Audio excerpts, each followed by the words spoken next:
Greetings, movie fans, and welcome to SMG Movie Talk. And today, I'm going to give you my review for the movie Eden. Now, Eden was part of AMC Theater's Mystery Movie Monday tonight. And basically what that is they have a movie that hasn't quite yet been released, and they invite you to come out and see it. However, they don't tell you what movie you're going to be seeing. They just give you information as far as the rating of the movie and the approximate runtime. But beyond that, it's a mystery. Now, you can usually kind of piece together what the movie's going to be. Because for one, it's going to be a movie that's coming out in the next few weeks. It's not going to be a movie coming out like in 6 months or anything. And then from the runtime and rating, you can get a pretty good idea of what it's going to be. So going into this, I had a pretty good idea this was going to be Eden, and I was excited for it. I mean, for one, you've got Ron Howard directing.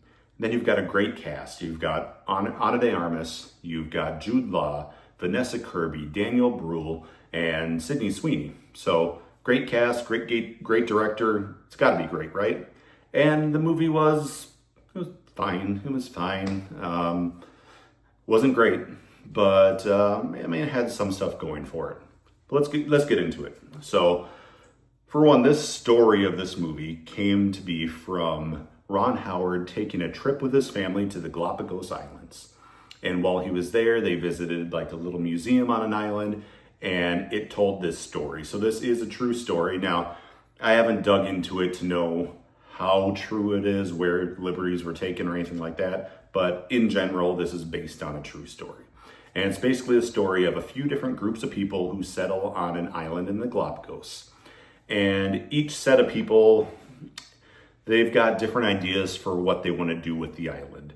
You've got Jude Law's character and Vanessa Kirby, who they basically want to create a new way of life for people. They're sick of what humanity has turned into, where it becomes fascist and then turns to war and then have that never-ending cycle, essentially. You've got Sydney Sweeney and Daniel Bruhl, who they're trying to just have a better life for themselves. They've got a child with tuberculosis, and they know that on this island, it's going to be better for him, so he doesn't have to go be in a hospital the rest of his life or anything like that. And then you've got Ana de Armas' character, who she actually wants to turn this island into a resort for multimillionaires to visit. So these different groups of people are constantly at odds with each other on different values and different ideas for what they want to do to this island. And it naturally turns into a lot of tension. It turns into a lot of arguments, and I'm not going to spoil it, but a lot of fairly crazy things happen. If I look through this cast here, the cast was great, but a lot of them felt a little underserved.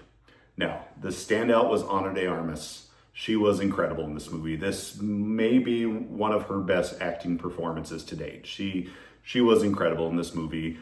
She really came alive on the screen, and you kind of longed for seeing her on the screen as opposed to a lot of the other characters. Some of them, like Jude Law, Vanessa Kirby, Daniel Bruhl, they were fine. They served their purposes, but they were all right. I will say Sydney Sweeney, at first it was a little rough. So all the characters in this movie have an accent of some sort, usually some kind of German descent, but it's a little tough to pick up on exactly what the accent is. Sydney Sweeney struggled with the accent, and it kind of broke in and out quite a bit, especially early on in the movie. I think as she settled into her role more in the movie, it felt a little more authentic, but the early parts, it was a tough watch. Her character was a little tough to sit through, but as it went on, you kind of stopped noticing, I guess, the inconsistencies in her accent, because she did have a very important character for the story, and I thought she did all right when all was said and done, but she was probably, from an acting standpoint, the weakest link of the cast. Some of the other characters, like Vanessa Kirby's character, she did a good job. She did a great job at portraying this role, but the role was it took a backseat to basically everyone else in the movie, which, it's Vanessa Kirby. You can't have her take a backseat. So as a whole, the story was interesting, but it also didn't feel like it needed to be made in a movie. It was a little odd that this story was told in film. And it's probably just from the fact that Ron Howard went to this island, got a download of the information, and was captivated by the story. So he felt like he needed to get it on the big screen. And I mean, there are definitely interesting elements of it, but there are a lot of really boring parts of this movie. There are a lot of scenes and just segments in the movie that don't go anywhere. A character might go off and do something, and you think, oh, where's this going to take us? And then that never really takes us anywhere. So there's a lot of that in the movie where it almost feels a little long in the tooth or a little overindulgent, like Ron Howard thought he was making this masterpiece of a film when it was just fine. One thing that was kind of weird in the movie was, I mean, this is taking place on a beautiful Galapagos island. You're expecting, these lush forests, these beautiful colors and all that, but everything was very muted and gray and felt kind of hopeless. And I mean, maybe that's the tone they want the movie to give, but it didn't feel like an island that all these different groups of people would want to live on, because from the start you just see that this is very desolate and there's nothing interesting or really of value of this island. So the fact that all these different groups feel like they want to live here and feel like they have some kind of claim to the island just feels a little odd. The way the story plays out, though, I mean, it's definitely compelling and kind of keeps you hooked, but then it kind of takes some turns here and there, and then it slows down a bit. I just wish the pace kind of was a little bit quicker throughout, because there are just a lot of times where it just felt like the movie was just dragging, and that's unfortunate because it was an interesting story. It just needed a little something more. And anytime then Ana de Armas's character popped on the screen, then it was like a breath of fresh air, because now something interesting is going to happen, because there's never a time she's on the screen where it feels dull. But some of the other characters, it gets a little boring at times.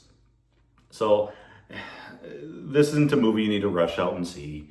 I wouldn't suggest spending money on a movie ticket. Now, if you have a movie pass or something like that and you've got some free time, sure, maybe go see it.